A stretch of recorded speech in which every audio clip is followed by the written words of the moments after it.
कश्मीर घाटी के जिला शोपियां के शोपियां बीच बिहाड़ा सड़क के चौड़ीकरण के लिए यहां 17 दुकानें और 2 घर को ध्वस्त किया गया है। पिछले कई सालों से यहां यातायात समस्याओं और सड़क पर घंटों जाम लगता था। वहीं पिछले 1 साल में डीसी शोपियां ने नेतृत्व में दुकानदारों और वहां रह रहे लोगों को फास्ट ट्रैक के जरिए उन्हें लैंड कंपनसेशन दिया गया, साथ ही उनका पुनर्वास किया गया। त्योहारी सीजन को देखते हुए उत्तरी रेलवे की ओर से जम्मू कटरा के लिए चलाई जाने वाली स्पेशल ट्रेनों को फिलहाल रद्द कर दिया गया है। रेलवे ने पंजाब और हरियाणा में किसानों के प्रदर्शन को देखते हुए ट्रेनों का प्रस्तावित शेड्यूल वापस ले लिया है। रेलवे ने 15 अक्टूबर से वंदे भारत एक्सप्रेस सहित अन्य 2 जोड़ी ट्रेनों को चलाने की मंजूरी दी थी। उत्तरी कश्मीर के सीमांत जिले कुपवाड़ा में सेना के सतर्क जवानों ने पाकिस्तान के बैक हमले को नाकाम कर दिया। इस घटना के बाद एलओसी पर सतर्कता बढ़ा दी गई है। वहीं भारतीय सेना की जवाबी कार्रवाई में बैट के सदस्यों को मार गिराया, जबकि अन्य वापस भागने में कामयाब हो गए। सीमा पार से घुसपैठ के लिए आतंकी संगठनों ने एलओसी से सटे जंगलों में आग लगा दी। आग पीओके वाले क्षेत्र में लगाई गई थी। आग बढ़ते बढ़ते मेंढर और बालाकोट में एलओसी से सटे जंगलों में बड़े हिस्से में फैल गई। आतंकी घुसपैठ रोकने के लिए बिछाई गई बारूदी सुरंगें आग की चपेट में आ गईं। धमाके दूर तक सुनाई दिए। वहीं इस आग से जंगल में पेड़ों और जंगली जानवरों को नुकसान पहुंचने की आशंका है। रामबन और आसपास के इलाकों में राष्ट्रीय राजमार्ग के मरम्मत के कार्य के चलते जम्मू श्रीनगर राष्ट्रीय राजमार्ग 1.5 महीने तक हर शुक्रवार को बंद रहेगा। इस दौरान किसी वाहन को आने जाने की अनुमति नहीं होगी। मरम्मत का काम उधमपुर से रामबन के लिए किया जाएगा। वहीं ट्रैफिक पुलिस ने सुरक्षा बलों के वाहनों की आवाजाही पर भी प्रतिबंध लगा रखा है। देश के 11वें राष्ट्रपति और महान वैज्ञानिक डॉक्टर एपीजे अब्दुल कलाम की आज जयंती है। रामेश्वरम में 15 अक्टूबर 1931 को उनका जन्म हुआ था। उनकी जयंती पर प्रधानमंत्री नरेंद्र मोदी, गृह मंत्री अमित शाह, रक्षा मंत्री राजनाथ सिंह सहित कई दिग्गजों ने उन्हें याद किया और श्रद्धांजलि दी। भारत और चीन के बीच चल रही सैन्य बातचीत के बावजूद हालात सामान्य होने के बजाय बिगड़ने के आसार दिख रहे हैं। सहमति और गंभीरता के साथ कोर कमांडरों के बीच पिछले 2 बार की वार्ता के दौरान बीजिंग द्वारा भारत की संप्रभुता पर सवाल खड़े करने को विश्वास बहाली पर चोट माना जा रहा है। चीन की कथनी और करनी में बहुत फर्क है।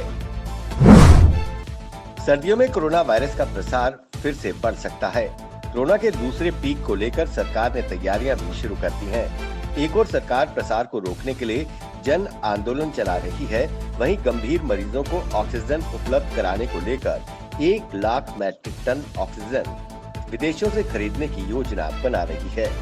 इसके टेंडर भी जारी कर दिए गए हैं। लद्दाख के करगिल इलाके को कश्मीर घाटी से साथ जोड़ने वाली जोजिला टनल के निर्माण का काम आज से शुरू हो जाएगा।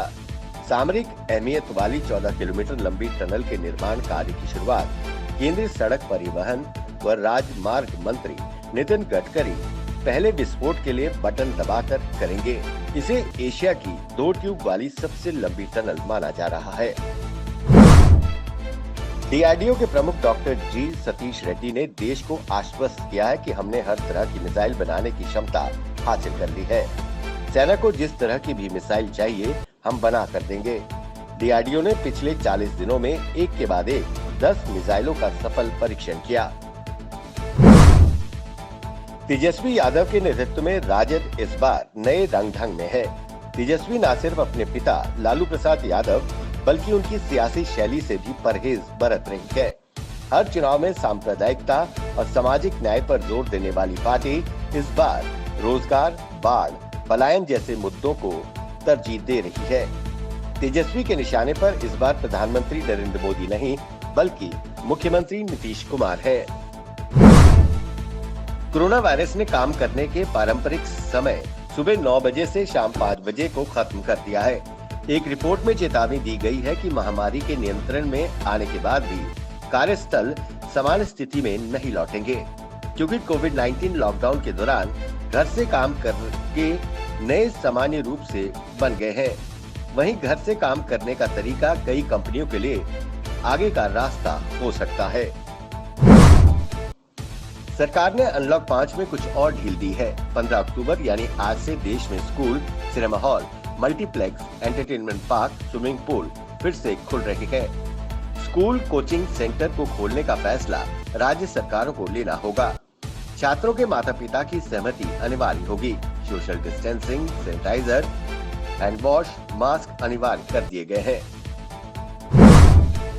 देश भर में कोरोना वायरस के मामलों में रोज गिरावट देखी जा रही है। पिछले 24 घंटे के दौरान देश भर में कोरोना के 67,708 नए मामले सामने आए, तो वहीं 680 मरीजों की मौत हो गई। इसके बाद देश भर में कोरोना संक्रमितों का आंकड़ा बढ़कर 73,07,098 हो गया है, तो वहीं 1,11,266 मरीजों की अब तक मौत हो चुकी है। महाराष्ट्र के मुंबई और ठाणे समेत दूसरे इलाकों में बारिश का दौर शुरू हो गया है। उत्तरी कोंकण के साथ मुंबई और ठाणे के लिए रेड अलर्ट जारी किया गया है। यहाँ पर भारी बारिश की आशंका है।